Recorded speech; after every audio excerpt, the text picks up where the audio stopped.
Labelling के season 3 के episode 2 को एक्सप्लेन करने जा रहे। प्रीवियस वीडियो की आखिर में हम लोगों ने देखा था कि संग जिनवू की पावर्स की अभी कोई भी लिमिट्स नहीं है।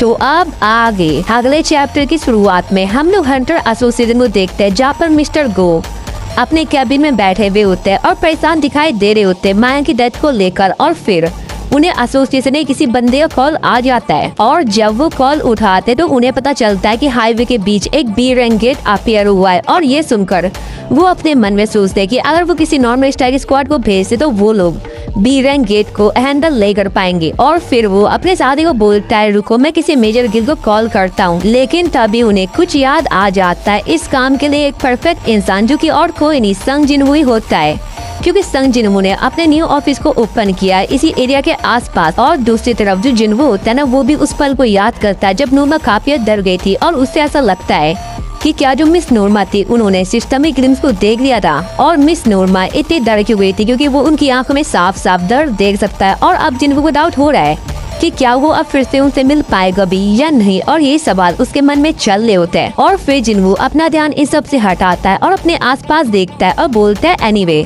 वैसे ये इतना ट्रैफिक हो क्यों रखा है और इसीलिए मैं सबवे प्रीफर करता हूँ। और इसी दौरान जिनवू को मिस्टर गो का कॉल भी आ जाता है और वो मिस्टर गो का कॉल उठाता है और बोलता है, मिस्टर गो मैं आपकी कैसे हेल्प कर सकता हूँ। और अब मिस्टर गो से बताते हैं कि हाईवे के बीच एक बी रैंक गेट अपीयर हुआ है और क्या वो उनके लिए उस गेट को हैंडल कर सकते हैं। तो जिनवू जवाब देता है, ये सब तो मैं कर लूंगा लेकिन बिना आईडी परमिट के जाना मेरे लिए सही रहेगा क्या। और अब मिस्टर गो उससे पूछता है, वैसे तुम मेरे को ये बताओ कि उन एंटी परमिट का इंचार्ज कौन होता है। तो जिनवू जवाब देता है, हंटर एसोसिएशन। और मिस्टर गो बोलते हैं, तुम अभी किससे बात कर रहे हो। और जिनवू समझ जाता है कि वो मिस्टर गो से एक बेवकूफी बड़ा सवाल ही पूछ रहा था। और उसके बाद सीन चेंज होता है और हम लोग उस एरिया को देखते हैं जिस जगह बी रैंक गेट अपीयर हुआ है। और जब जिनवू गेट की तरफ जा रहा होता है तभी उसे एक हंटर एसोसिएशन की मेंबर रोक देती है और बोलती है, क्या तुम संग जिनवू एक एसरैंक हंटर। और अब वो बंदी संग जिनवू भड़कना शुरू हो जाते कि वो एक एसरैंक हंटर हुआ तो क्या हुआ।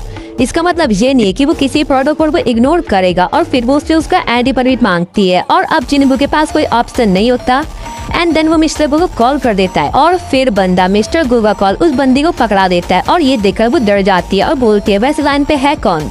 तो जिनवू जवाब देता है, लाइन पे वो इंसान है जिसके साथ तुम आर्ग्यू नहीं कर सकती। और फिर वो बंदी मिस्टर गो से माफी मांगती है और जिनवू को इजाजत देती है गेट के अंदर जाने का। और जब जिनवू गेट के अंदर जाता है ना, तो वहाँ पे जो दूसरे लोग होते हैं वो काफी चौंक जाते हैं, बिकॉज जो गेट होता है वो रेड गेट के अंदर ट्रांसफॉर्म हो चुका है। और फिर हम जिनवू को देखते हैं जो कि अपने आसपास का एरिया देखता है और बोलता है, मेरे को ऐसा फील हो रहा है कि मैं रेड गेट के अंदर एंटर कर चुका हूँ और जो एंट्रेंस है वो भी क्लोज हो चुका है और शायद मेरे को अब अपने आप को थोड़ा और पुश करना होगा। और ये बोलते वक्त ना बंदे को फिर अपनी मॉम की बात याद आती है, जहाँ पर अब हम लोग देखते हैं कि उसकी मॉम को उसके हंटर बनने से कोई भी एतराज नहीं है, लेकिन उसकी मॉम उससे ये चाहती है कि वो खुद को ज्यादा पुश ना करे। और अब जिनवू भी रिलीफ फील करता है क्योंकि उसकी मॉम उसके हंटर बनने के अगेंस्ट नहीं है। और अभी जिनवू के सामने काफी सारे बीस्ट अपीयर हो जाते हैं, लेकिन जिनवू भी अपनी शैडो आर्मी को समन कर चुका है। एंड देन फिर इनके बीच फाइट होती है, जहाँ पर जिनवू की शैडो आर्मी काफी अच्छा खासा डोमिनेट कर रही होती है। और फिर हमें नाइट के थ्रू बताया जाता है कि जो हंटर्स का जन्म है वो हंट करने के लिए होता है और जो मैजिक बीस्ट है वही केवल उनके एनिमीज नहीं है जिनसे उन्हें फाइट करनी है। और जो हंटर्स है उन्हें हमेशा सावधान रहना चाहिए कि वो लोग दूसरों का शिकार ना बने।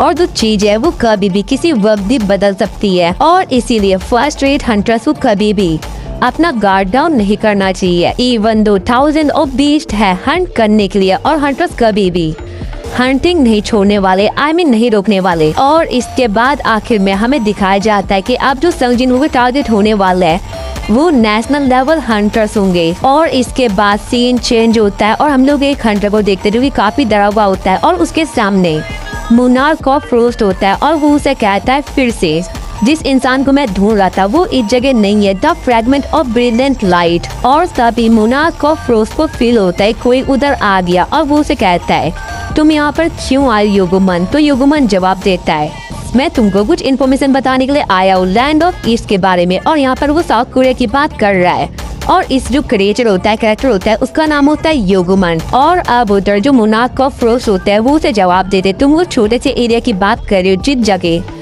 मोनार्क ऑफ सैदो रहते हैं और मेरे को बिलीव है कि तुम वहाँ के इंचार्ज थे, है ना। और अब ये वुमन अपने साथी को बताता है कि जो रूलर्स है वो उनके खिलाफ कुछ प्लान बना रहे हैं, लेकिन एक्चुअली प्लान क्या है वो हमें नहीं बताया गया है। और फिर मोनार्क ऑफ रोज उसे सैदो मोनार्क के बारे में पूछता है, तो योगुमन जवाब देता है जब तक आर्किटेक्ट हमारे एरिया में कैरी कर रहा है तब तक हमें कोई प्रॉब्लम नहीं है। और अभी जो योगुमन होता है वो हंसते हुए मोनार्क ऑफ रोज को ये बोलता है, मेरे पास तुम्हारे लिए एक और इंटरेस्टिंग न्यूज है। ये कंफर्म हो गया कि जो greatest fragment of bedded light है वो भी साउथ कोरिया में ही है। और जब वो लोग इस बारे में बात करते हैं तो मोनार्क ऑफ रोज तरी बोलता है, मेरे को अभी ऐसा लग रहा है कि हमें यहाँ पे लालच दिया गया है, क्योंकि तभी उनके सामने जिन्हू का डैड आ जाता है, लेकिन वो लोग ना जिन्हू के डैड पर कुछ ज्यादा फोकस नहीं करते। और जो मोनार्क ऑफ रोज होता है वो गेट ओपन करता है वहाँ से जाने के लिए, लेकिन उससे पहले जो जिन्हू का डैड होता है वो उन पर अटैक करने की कोशिश करता है। बट उससे पहले मोनार्क ऑफ रोज एक सील क्रिएट कर देता है, आई मीन आइस सील, जिससे वो जिन्हू के डैड के अटैक को ब्लॉक कर देता है। और इसके बाद उस जगह एक एक्सप्लोजन होता है। उसके बाद सीन चेंज होता है और हम लोग देखते हैं जिन्हू को, जिसके सामने काफी सारे बीस्ट होते हैं, बट जो उसके सारे सोल्जर्स होते हैं ना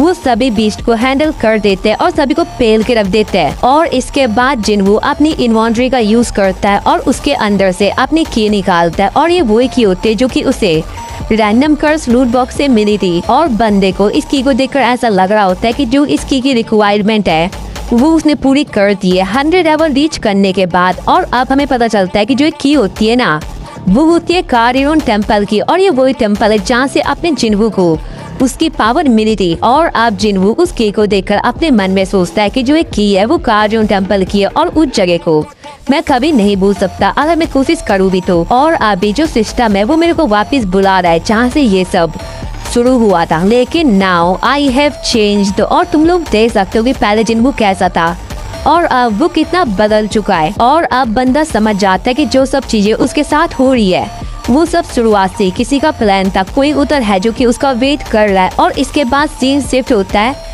और हम लोग देखते हैं गॉड स्टैचू को जो कि एक क्रिपी सी स्माइल दे रही होती है। और इसके बाद सीन चेंज होता है और हम लोग देखते हैं जिन्हू को जो कि कंप्यूटर बैठा हुआ होता है और जो भी जिन्हू को हेड कमेंट कर रहा है उन्हें सबक सिखा रहा है और उसकी पॉजिटिव पीआर कर रहा है। और ये कर करना बंदा अभी थक चुका है। और फिर अपने ऑफिस में जिन्हू भी आ जाता है जो कि जिन्हू को शुक्रिया कहता है उसके हार्ड वर्क के लिए। और फिर जिन्हू से पूछता है क्या सभी चीजें अच्छी चल रही है, तो जिन्हू जवाब देता है यस, लेकिन आप इतने गंदे क्यों लग रहे हो। तो जिन्हू जवाब देता है क्योंकि अभी मैं डंजन से आ रहा हूँ और तुमने कहा था कि तुम्हें थोड़ा पैसों की जरूरत है हमारे गिल्ड को शुरू करने के लिए, राइट। और ये इतने सारा असैसिन स्टोन देखकर ना बंदा तो सरप्राइज हो जाता है और समझ जाता है कि जिन्हू ने कोई हाई रैंक गेट कोई क्लियर कराए। और फिर वो जिन्हू को बोलता है कि आप कभी मेरे को इम्प्रेस करना बंद नहीं करने वाले और ये काफी पैसा है हमारे एम्प्लॉय को पिक करने के लिए। और फिर जिन्हू बोलता है क्या एक मेंबर, तो जिन्हू बताता है कि आपको याद नहीं है हमें एक और फाउंडिंग मेंबर की जरूरत है। तो जिन्हू जवाब देता है हाँ मेरे को याद है, तुमने कहा था कि हमें गिल्ड एस्टैब्लिश करने के लिए 3 लोग चाहिए, guild master, voice guild master और एक एडिशनल मेंबर। इवन दो हमें एक ऐसे बंदे की जरूरत है जो कि इस हेड काउंट को फुलफिल करो। और अच्छा ये होगा कि वो इंसान कोई डेलीगेट इंसान हो, क्योंकि हम ऐसे इंसान को नहीं ढूंढे जो कि टेम्पररी इधर काम करे। और एनीवे क्या कुछ और चीज भी है जिस बारे में तुम्हें मुझसे बात करनी है। तो जिन्हू बोलता है हाँ और एक जरूरी बात है वो। और ये सुनकर ना जिन्हू थोड़ा चौंक जाता है और बोलता है क्या बात है। और फिर जिन्हू बताता है इन सब काम से पहले हमें अपने गिल्ड का नाम चुनना होगा। और फिर जिन्हू बोलता है अबे मेरे को ऐसा भाई कुछ इम्पोर्टेंट काम होगा। और फिर जिन्हू चिल्लाते हुए कहता है ये काफी इम्पोर्टेंट काम है। और फिर अब जिन्हू काफी सारे नाम सजेस्ट करता है जो कि किसी काम के नहीं होते, लेकिन अब जिन्हू से नाम सजेस्ट करता है कैसा रहेगा कि हम लोग अपने गिल्ड का नाम सोलो प्लेयर गिल्ड रखें। और ये सुनकर ना जिन्हू चौंक जाता है और बोलता है क्या बोला आपने। तो जिन्हू जवाब देता है वैसे मैं अकेले तो हंट करता हूँ। और अब जिन्हू अपने मन में सोच रहा होता है मेरे को ऐसा लगा कि ये कोई मजाक होगा और मेरे को हमेशा लगता था कि वो सब चीजों में अच्छे है, बट ऐसा नहीं है, वो हमारी तरह ह्यूमन ही है। और तभी जिन्हू गेट का दरवाजा नॉक होता है और जिन्हू जाता है और वहाँ पे एक लड़की आई हुई होती है और जिन्हू से पूछता है क्या मैं आपसे पूछ सकता हूँ कि आप हो कौन। और जब वो नाम सुनता है ना तो बंदा काफी चौंक जाता है और जिन्हू समझ नहीं आता कि इसे अचानक से हो क्या गया है। और जिन्हू शॉक इसीलिए हो जाता है क्योंकि उधर चाहे इन आई हुई होती है, बट जिन्हू सीधे मुद्दे पे आता है और बोलता है तुम यहाँ पर क्यों आई हो। तो चाहे इन जवाब देती है क्योंकि मैं तुम्हारे गिल्ड को साइन करना चाहती हूँ। और अब चाहे इन और जिन्हू एक दूसरे के आमने सामने बैठे हुए होते हैं और जिन्हू सीधे उससे पूछता है मैं तुमसे फिर से पूछता हूँ मेरे को बताओ कि तुम यहाँ पे क्यों आई हो। और अब चाहे इन फिर से बोलती है क्या तुमने सुना नहीं मैं तुम्हारे गिल्ड में ज्वाइन होना चाहती हूँ। और जिन्हों बोलता है क्या तुम्हें ये सब काम करने को मिस्टर गो ने बोला है? तो चाहे इन जवाब देती है वो मेरे को ये काम क्यों बोलेंगे? और फिर जिन्हों बोलता है क्या तुम्हें मिस्टर जोंग ने अपने गिल्ड से निकाल दिया? तो बंदी बोलते हैं नहीं। तो अब जिन्हों थोड़ा सीरियस होता है और बोलता है तो फिर तुम क्यों सोलो प्लेयर गिल्ड में ज्वाइन होना चाहती हो? और ये नाम सुनकर ना चाहे इनके होश उड़ जाते हैं, बट जिन्हों बोलता है क्या तुम्हें इससे कोई प्रॉब्लम है? ये नाम मैंने और वॉइस गिल्ड मास्टर ने एग्री किया है। और फिर साइड से जिन्हों बोलता है सीरियसली सर क्या आपने इस नाम को सेटअप कर दिया? क्या आपके लिए जो मेरे ओपिनियन है वो मैटर नहीं करते? और ये सुनकर ना जिन्हों को समझ नहीं आता और वो से कहता है कि तुम कुछ बोल नहीं रहते, तो मेरे को ऐसा लगा कि तुमने इस नाम को अप्रूव कर दिया है। और अभी जिन्हों के लिए जो चीजें होती है ना वो काफी ज्यादा कंफ्यूजिंग हो रही होती है। लेकिन अब हम लोग मेन टॉपिक पर आते हैं जहाँ पर जिन्हों चाहे इनको अपने गिल्ड के काफी सारे फ्लोज बता रहा होता है, बट इससे चाहे इनको कुछ भी फर्क नहीं पड़ता। और अब जिन्हों सीधा उससे पूछता है कि तुम ऐसे गिल्ड में क्यों आना चाहती हो? यहाँ पे तुम्हें कुछ नहीं मिलने वाला है। और फिर चाहे इन अपनी आंखें बंद करती है और उसे अपने और जिन्हों के साथ बिताए हुए सभी पल याद आ रहे होते हैं। आई मीन वो याद कर रही होती है। और फिर हम लोग प्रोजेक्ट में आते हैं जहाँ पर चाहे इनका चेहरा लाल हो चुका है और वो अपने मन में कहती है कि मैं अपनी आखिरी सांस तक तुम्हारा साथ देना चाहती हूँ। और इसका मतलब तुम लोग समझ ही गए होगे। और अभी ना बंदी अपना चेहरा जिन्हों को सीधे दिखा तक नहीं पा रही होती है और जिन्हों को ना कुछ समझ नहीं आ रहा होता। और वो अपने मन में सोचता है इसे क्या हो गया, क्या कुछ है जो कि मैं वो नहीं बता सकती? और बंदा ना प्यार के मामले में काफी ज्यादा पीछे रह रखा है। और अभी जिन्हों केवल इतना समझ पाता है कि जो चाहे इन्हें वो उससे कुछ छुपा रही है, बट अब बंदा चाहे इनके सामने एक साथ लग देता है कि वो उसके दिल में तभी आ सकती है जब वो एक एंट्रेंस टेस्ट पास करेगी। और फिर चाहे इन उसे बोलती है किस तरह का टेस्ट है। और ये सुनकर जिन्हों समझ जाता है कि जो चाहे इन है वो एक नंबर की जिद्दी लड़की है। और वो उसे बोलता है कि तुम्हें मेरे एक समन बीस्ट को हराना होगा। लेकिन बंदी बड़े चौड़ में उसे कहती है क्या बस एक ही? मेरे को ऐसा लग रहा है कि तुम मेरे को अंडर एस्टिमेट कर रहे हो मिस्टर संग, और किस सोल्जर को तुम चुनने वाले हो? तो जिन्हों बड़े चौड़ में उसे जवाब देता है मैं ये श्योर करूंगा कि तुम्हारे लिए मैं एक ताकतवर सोल्जर चुनूं। और अब चाहे इन भी लाइक चलो ठीक है, मेरे को कोई दिक्कत नहीं है। और अब वो जिन्हों से पूछती है वैसे ये टेस्ट कब होने वाला है? तो जिन्हों बताता है चलो अभी करते हैं, कैसा रहेगा अगर हम लोग इस टेस्ट को हंटर एसोसिएशन जिम्नेजियम में करें? तो फिर जिन्हों अपने मन में सोचता है जो जिम्नेजियम है वो यहाँ से काफी दूर है और अभी मेरे पास एक अपॉर्चुनिटी है अपनी सैडो एक्शन स्किल का यूज करके ये देख लेगा कि क्या मैं एक साथ दो लोगों को टेलीपोर्ट कर पाता हूँ या नहीं। और जब चाहे इन दरवाजे से बाहर निकलने के लिए आगे बढ़ती है तभी जिन्हों बोलता है हम लोग इस रास्ते से नहीं जाने वाले। और ये चीज उसके समझ में नहीं आती, आई मीन चाहे इनके। और फिर जिन्हों से बोलता है एक आसान रास्ता है, तुम मेरे करीब आ जाओ। और ये देखकर उसकी बंदी काफी शर्मा रही होती है, बट वो वैसे ही करती है जैसा जिन्हों ने बोला था। और फिर जिन्हों कहता है शैडो एक्सचेंज। और इसके बाद वो लोग सीधे जिम्नेजियम में टेलीपोर्ट कर जाते हैं। और चाहे इन भी सोचने पड़ जाते हैं कि वो लोग यहाँ पे कैसे आ गए। और फिर जिन्हों से कहता है चलो टेस्ट को स्टार्ट करते हैं। और फिर चाहे उसे बोलती है अरे मेरे को अभी याद आया, मैं तो अपने साथ अपना वेपन ही लाना भूल गई।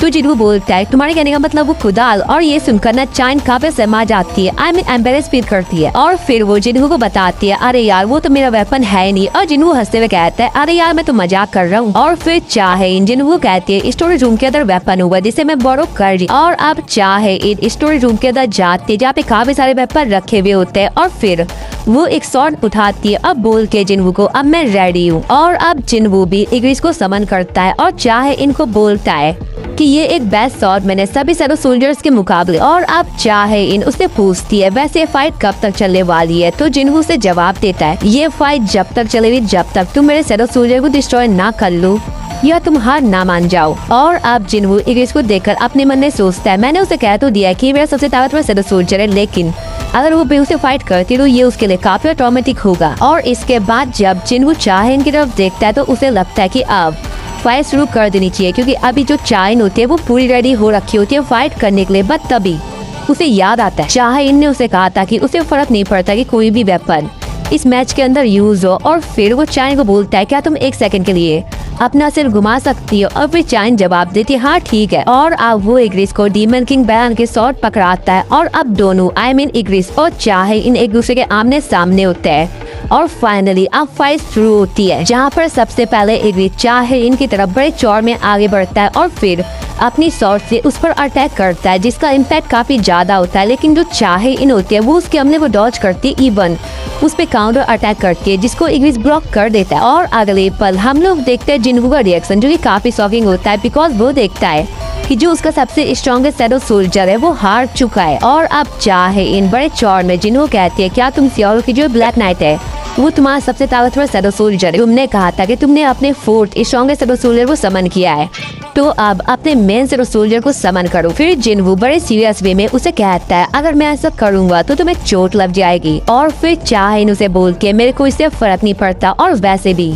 मैं एक रीमैच चाह देती। और ये सुनकर जिन्वू शॉक हो जाता है और बोलता है क्या तुम ये बात जानती हो। वो बंदी उसे बताती है जो बेस था मैंने उसे इंसान के अंदर देखा था और ऑल्सो मैंने वो फुटेज भी देखी हुई। और अब जिन्वू के पास कोई ऑप्शन नहीं होता चाहे इनकी बात मानने के अलावा। और फिर वो कहता है बेरू एंड देन जैसे बेरू समन होता है ना तो जो उसकी प्रेजेंस होती है वो चाइन को थोड़ा नर्वस कर देती है। और इसके बाद अब हम लोग अगले एपिसोड में देखने वाले चाहे इन वर्सेस बेरू। और इसी के साथ अपना एपिसोड खत्म हो जाता है। और अगर तुम्हें आज का वीडियो पसंद आती है तो वीडियो को लाइक चैनल को सब्सक्राइब